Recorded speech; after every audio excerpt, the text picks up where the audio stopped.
É apresentada como uma solução para desafogar os tribunais, acelerar a punição de poderosos, afastar influências políticas nos processos penais. Decreta-se a prisão preventiva somente quando não for cabível a sua substituição por outra medida cautelar. Fiscalização do Detran será intensificada com o uso de drones. Não é uma questão política de esquerda ou de direita, é uma análise e de uma ruptura de um processo democrático que tem ocorrido, assim.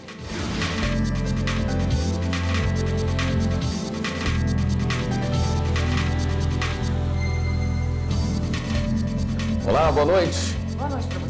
Por maioria, os ministros do Supremo Tribunal Federal decidiram que o foro por prerrogativa de função vale para parlamentares federais que tenham cometido crimes durante o exercício do cargo e que tenham relação com a função. A votação foi concluída nesta tarde. A repórter Carla Lucena tem os detalhes do julgamento. Oi, Carla, boa noite. Olá, William. Boa noite para você, boa noite a todos. O julgamento sobre o alcance do chamado foro privilegiado chegou ao plenário após uma questão de ordem apresentada pelo ministro Luiz Roberto Barroso. Esse julgamento começou no final de maio de 2017 e naquela ocasião 7 ministros concluíram por restringir o foro e que deveria permanecer no STF os crimes cometidos por parlamentares durante o exercício do cargo, e esses delitos teriam que estar relacionados à função de parlamentar. O tema voltou à pauta em novembro de 2017 por meio do voto vista do ministro Alexandre de Moraes. Ele também concluiu pela restrição do foro, mas para ele os crimes também deveriam ser incluídos, todos aqueles crimes cometidos pelos parlamentares a partir da diplomação, independentemente deles estarem ou não relacionados com a função. Na sessão de ontem, votaram o ministro Dias Toffoli, também um voto vista, e o ministro Ricardo Lewandowski. O julgamento foi concluído hoje com o último voto do ministro Gilmar Mendes. Vamos acompanhar na reportagem como foi finalizado esse julgamento. No começo da sessão, o ministro Dias Toffoli fez uma alteração no voto dele de ontem. Ele indicou que a restrição de foro deve alcançar todas as autoridades e não só deputados federais e senadores. Disse ainda que os estados não podem definir qual autoridade tem direito ao foro. Não compete às constituições estaduais estabelecerem foros por prerrogativa de função. Só neste caso das constituições estaduais, em razão daquele relatório feito no Senado, serão mais de 16 mil casos de cargos que têm hoje foro, que imediatamente cairiam. Em seguida, o ministro Gilmar Mendes, o último a votar, também decidiu ampliar a restrição para todas as autoridades. Ele citou ainda que o Brasil conta com um modelo mais amplo de prerrogativa de foro, a limitação é incompatível com a Constituição e a necessidade de reestruturação do sistema criminal. A nova interpretação vem embalada em argumentos consequencialistas. É apresentada como uma solução para desafogar os tribunais, acelerar a punição de poderosos, afastar influências políticas nos processos penais.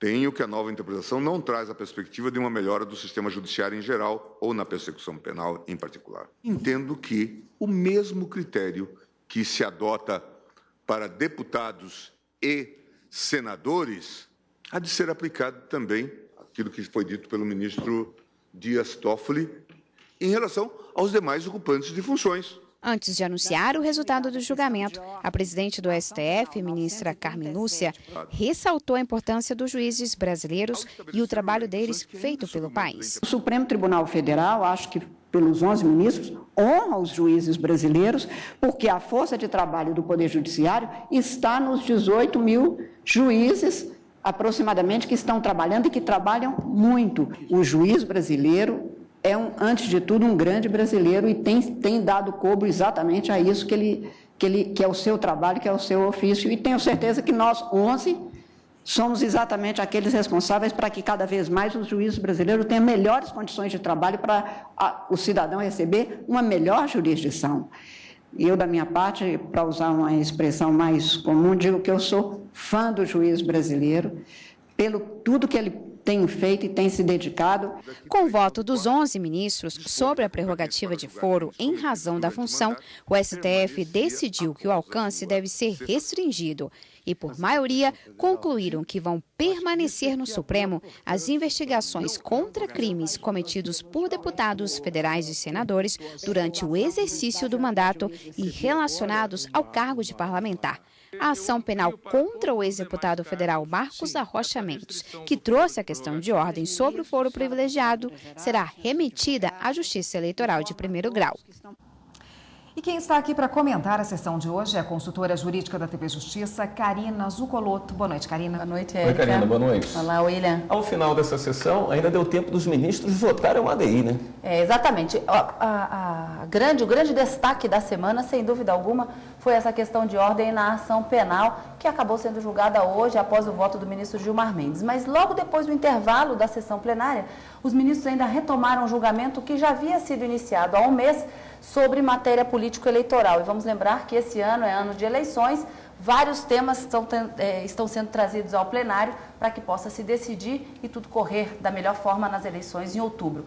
Mas a ação direta de inconstitucionalidade da relatoria do ministro Edson Fachin foi proposta pelo Partido dos Trabalhadores do Brasil, que questionava uma resolução do Tribunal Superior Eleitoral que proíbe qualquer tipo de propaganda eleitoral por via do telemarketing a qualquer horário.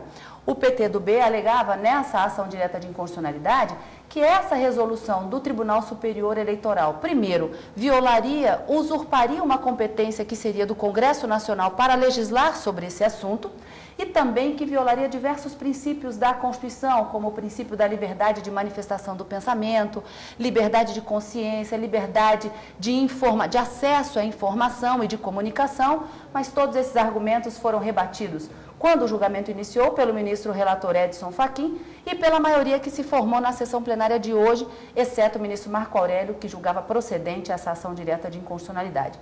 Mas para o ministro Edson Fachin e os demais que o acompanharam, não haveria qualquer tipo de usurpação de competência legislativa, já que o Tribunal Superior Eleitoral tem competência regulamentar. E o ministro Edson Fachin disse, quando do início do julgamento, não é porque existe um vazio normativo, a lei não proíbe, que tudo seja possível, qualquer tipo de propaganda eleitoral pode ser feita. Não.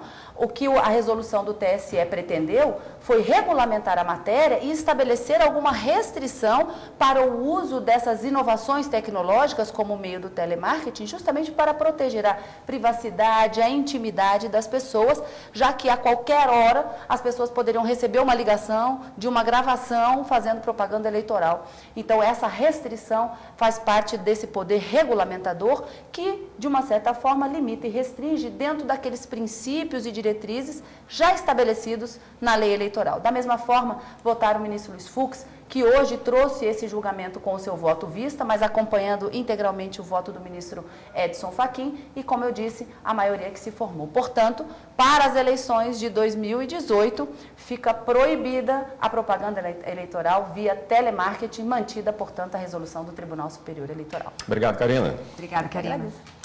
O Supremo Tribunal de Justiça de Portugal acolheu um pedido de habeas corpus para a libertação imediata de Raul Schmidt, detido no país no âmbito da Operação Lava Jato.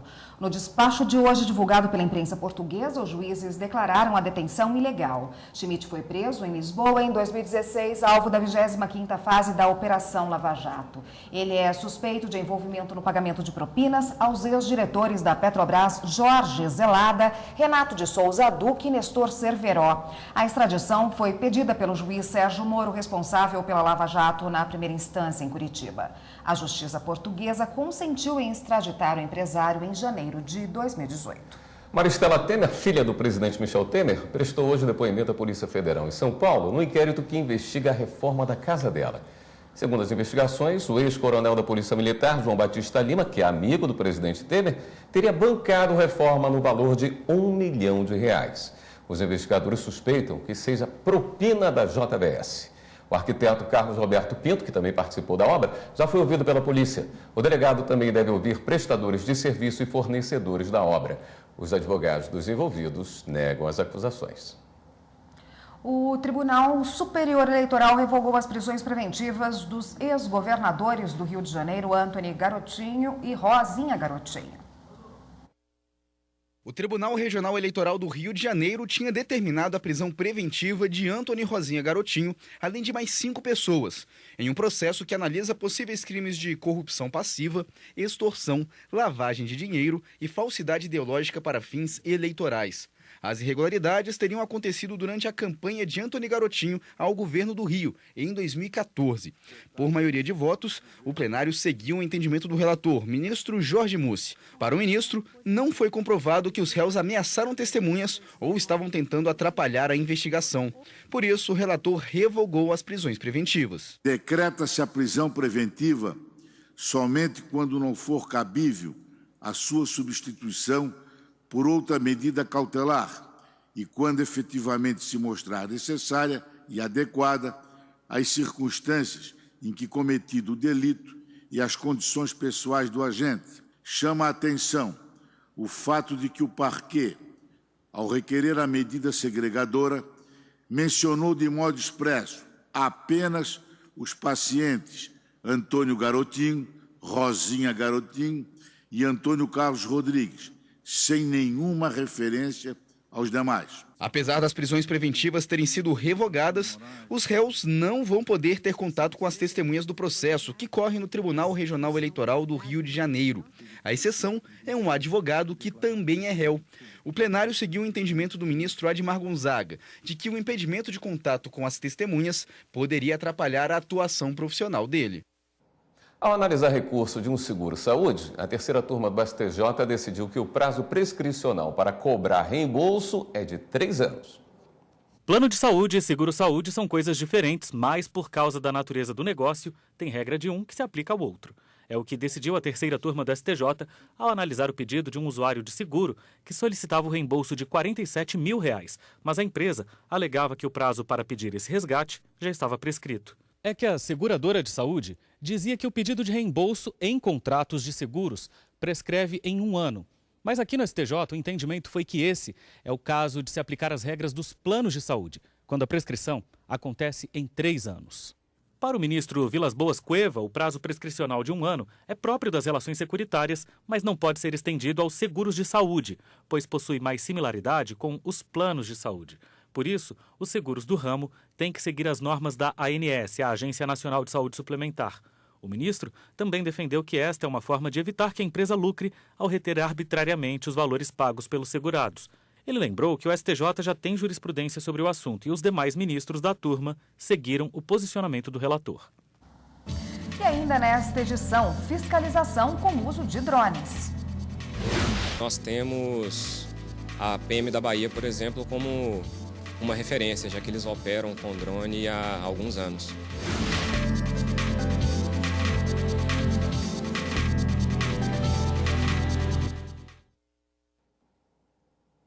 O ministro Reinaldo Soares da Fonseca, do Superior Tribunal de Justiça, negou pedido de quebra de sigilo bancário e fiscal feito pelo ex-governador do Distrito Federal, José Roberto Arruda, contra uma empresa administrada pela esposa do jornalista Edmilson Edson dos Santos, conhecido como Sombra. Arruda é acusado de ter oferecido vantagem financeira ao jornalista para que ele prestasse depoimento falso à Polícia Federal. Segundo a defesa do ex-governador, a quebra do sigilo comprovaria que os fatos investigados teriam sido simulados por Sombra para afastar o ex-governador do cargo. O pedido foi negado pelo Tribunal de Justiça do Distrito Federal, que entendeu que as provas pedidas pela defesa seriam desnecessárias. O Banco do Brasil foi autorizado pela Justiça do Trabalho a descontar dia de paralisação de funcionários em Belo Horizonte que suspenderam as atividades para participar de uma greve geral. 30 de junho de 2017. Vias bloqueadas em várias cidades do Brasil. A greve geral levou diversas categorias de trabalhadores às ruas. Bancários de Belo Horizonte participaram do movimento. E para que o Banco do Brasil não descontasse o dia parado dos salários, o Sindicato dos Empregados em Estabelecimentos Bancários da capital mineira pediu na Justiça do Trabalho tutela de urgência de natureza antecipada. Em primeira instância, o pedido foi aceito, mas o Tribunal Regional do Trabalho da Terceira Região teve outro entendimento. O TRT de Minas Gerais liberou o desconto pelo dia não trabalhado. O sindicato, então, apresentou o mandado de segurança com pedido de liminar na seção 2 de dissídios individuais do TST. Os representantes da categoria alegaram que a greve geral foi comunicada e que apenas pretendiam negociar o dia parado. Mas o relator do caso, o ministro Alexandre Agra Belmonte, negou o pedido. O ministro explicou que a jurisprudência do tribunal só proíbe o desconto dos dias parados em situações excepcionais que justifiquem a greve, como, por exemplo, o não pagamento de salário e más condições de trabalho, o que não foi o caso. Presume-se que os dias parados não devem ser pagos, a não ser que sejam negociados, que haja negociação em sentido contrário. Então, não vejo aqui o direito líquido e certo, demonstrado nesse sentido, postulado pelo Sindicato dos Empregados, e por isso conheço, mas desprovejo o recurso ordinário. Todos os ministros seguiram o voto do relator. Dessa forma, o Banco do Brasil foi autorizado a descontar o dia parado do salário dos empregados. O menor tutelado vai receber pensão por morte da avó. A decisão é do TRF da Primeira Região em Brasília. A primeira Câmara Regional Previdenciária da Bahia entendeu que, como o neto estava sob guarda judicial da avó, ele pode figurar como dependente, já que a Lei 8.213 de 91 preservou esta possibilidade ao enteado e ao menor tutelado. O relator, juiz federal convocado pelo TRF1, Saulo Casale Bahia, destacou que há ainda o fundamento constitucional, consistente no princípio de proteção à infância e à adolescência. O magistrado ressaltou ainda que a documentação apresentada comprova a existência de dependência econômica do menor em relação à segurada. Portanto, ele deve receber a pensão decorrente da morte da avó.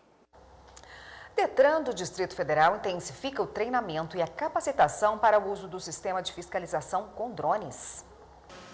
O novo sistema com drones está em fase de testes no Detran do Distrito Federal. Agora a gente está numa fase nova em relação à mobilidade. A gente está fazendo os estudos, mas pensando na fluidez do trânsito, já que a parte de fiscalização já foi abordada no início do ano passado. Além dos agentes de trânsito que estão sendo treinados e habilitados para conduzir os drones, servidores do setor administrativo do Detran DF também estão participando de cursos e palestras sobre o novo sistema. O drone será usado para complementar o trabalho de fiscalização e monitoramento em vários pontos da cidade. Na prática, o que muda é que o flagrante de desrespeito às leis pode ser registrado pelo Detran com mais facilidade. O novo modelo de fiscalização é baseado no trabalho da Polícia Militar da Bahia. Todos os drones usados no projeto foram doados pela Receita Federal e já estão cadastrados e habilitados pela Agência Nacional de Aviação Civil. A ANAC regulamenta o tema com a Força Aérea Brasileira e a Agência Nacional de Telecomunicações, que estipula normas para o uso de radiofrequência e transmissão de imagens filmadas. É um projeto modelo. E nós vamos muito em seminários de aviação, de segurança de voo, e nós temos a PM da Bahia, por exemplo, como uma referência, já que eles operam com drone há alguns anos. O Detran do Distrito Federal informou que ainda não há uma data definida para o sistema começar a valer. No Link CNJ desta semana, vamos ver uma entrevista especial com Maria Tereza Sadek, juíza auxiliar da presidência do CNJ. Ela fala da pesquisa que vai identificar o perfil dos juízes brasileiros. Uma reportagem especial vai explicar as regras para a chamada barriga solidária, antigamente conhecida como barriga de aluguel. Essa forma de solidariedade, afinal são mulheres que ajudam outras mulheres a ter filhos, é regulada por um provimento do CNJ. 9 de maio, daqui a poucos dias, é uma data importante do calendário eleitoral do país neste ano. Confira o que eleitores e candidatos precisam observar. E ainda as notícias de tribunais pelo país. O Link CNJ vai ao ar hoje, às 9h30 da noite, aqui na TV Justiça. E no próximo bloco, universidades públicas devem ter autonomia para decidir o conteúdo dos cursos, diz MPF. Não é uma questão política de esquerda ou de direita, é uma análise e de uma ruptura de um processo democrático que tem ocorrido, assim.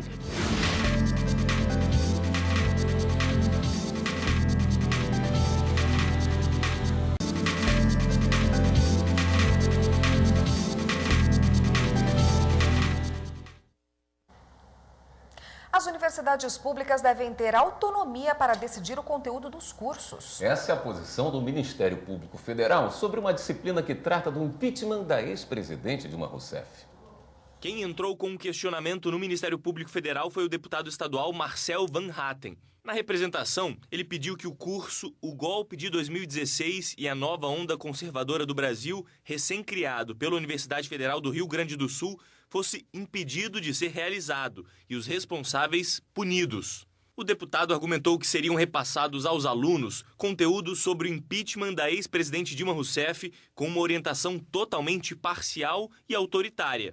Na representação, ele afirmou ainda que a intenção dos professores seria disseminar e propagar uma ideologia política com o uso de uma estrutura pública. O Ministério Público Federal discordou e defendeu que o curso não viola nenhum direito fundamental. O Procurador Regional dos Direitos do Cidadão, Henrico de Freitas, afirmou que é preciso assegurar a autonomia da universidade, justamente por ter o papel de debate aberto de ideias. A Universidade de Brasília foi a primeira a oferecer aos estudantes a disciplina sobre o tema. Depois disso, pelo menos 30 instituições públicas de ensino superior em todo o país também incluíram a matéria nas grades curriculares. O Ministério Público Federal recebeu diversas representações questionando a constitucionalidade desses cursos. Mas, para o MPF, barrar esse tipo de discussão dentro de uma universidade afeta a gestão democrática do ensino público. Tem autonomia para decidir, né? Quem decide criação de matéria são os professores, há uma discussão no colegiado da faculdade e a aprovação dessa disciplina. Não deveria ser uma matéria exatamente dita, né?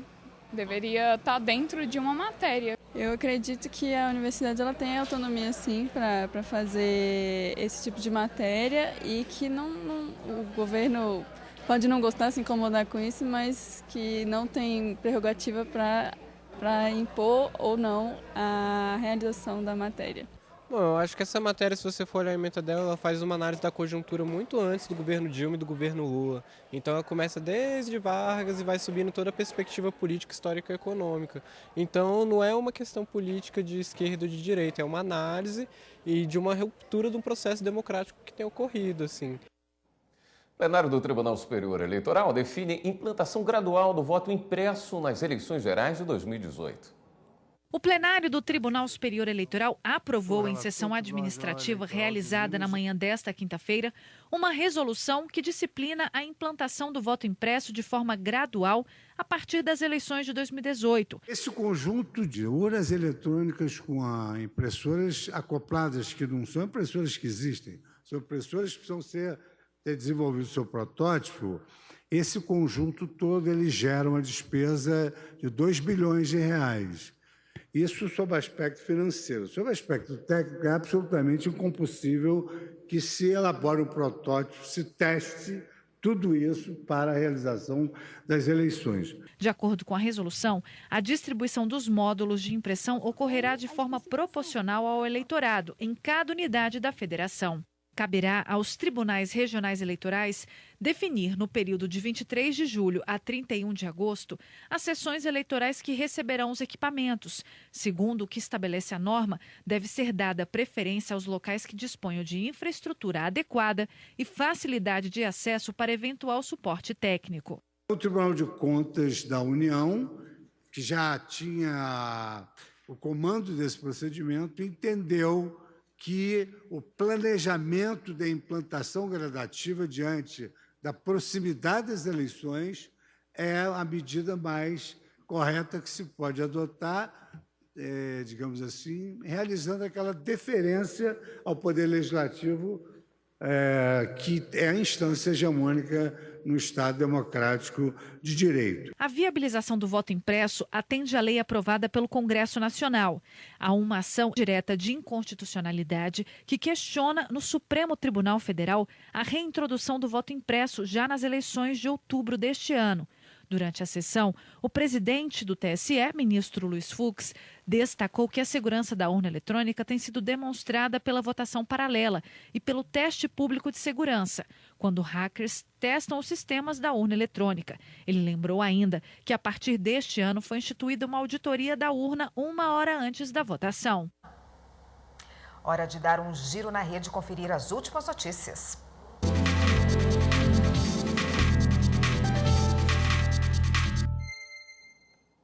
Quem está na redação do Jornal da Justiça hoje vai nos atualizar das últimas notícias é o repórter Jaime Vasconcelos.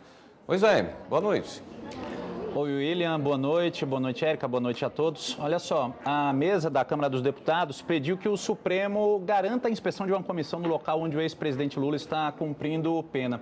O pedido de liminar é contra uma decisão da juíza federal substituta da 12ª Vara Federal de Curitiba, que impediu que essa comissão externa tivesse acesso à superintendência da Polícia Federal lá na capital paranaense. Uma comissão do Senado realizou uma visita ao local, mas a comissão da Câmara foi impedida. O relator aqui no Supremo é o ministro Edson Fachin. Mudando de assunto, o habeas corpus que pede a oitiva do advogado Rodrigo Tacla Duran no processo que apura a propriedade de imóveis lá em São Bernardo do Campo, em São Paulo, deverá ser analisado pelo Superior Tribunal de Justiça. A decisão foi da vice-presidência do Tribunal Regional Federal da 4ª Região. A defesa de Tacla Duran quer que ele seja ouvido, pois ele teria informações sobre uma suposta adulteração de documentos que foram apresentados pela Odebrecht durante o processo. E uma última informação, uma moradora de Uberlândia vai ser indenizada por danos morais após ter a casa inundada por esgoto depois de uma forte chuva na cidade. Em primeira instância, a Companhia Municipal de Água e Esgoto foi condenada ao pagamento de R$15 mil. A companhia recorreu. Na segunda instância, a condenação foi mantida pelo Tribunal de Justiça de Minas Gerais, mas essa indenização foi reduzida para R$10 mil. Segundo a relatora do processo, o caso não é algo comum e ultrapassa um simples aborrecimento. Por isso, essa indenização é cabível. É isso, a gente fica por aqui. Lembrando que todas as notícias você pode acessar na internet, no nosso site. Você já sabe o endereço, mas anota aí, tvjustiça.jus.br. A gente volta com vocês no estúdio. Obrigada, Jaime. Antes de encerrar, uma correção, Maria Tereza Sadek, que dará entrevista especial no Link CNJ de hoje, professora da USP e cientista política, coordena o Departamento de Pesquisas Judiciárias do CNJ. O Jornal da Justiça está terminando agora, mas nós gostaríamos de convidar você para mandar seus vídeos de todo o Brasil. É fácil, só gravar uma história legal no seu celular e mandar pra gente. O nosso WhatsApp é 61 99260 6116. E o e-mail jornaldajustiça@stf.jus.br. Boa noite para você. Uma boa noite. Até amanhã.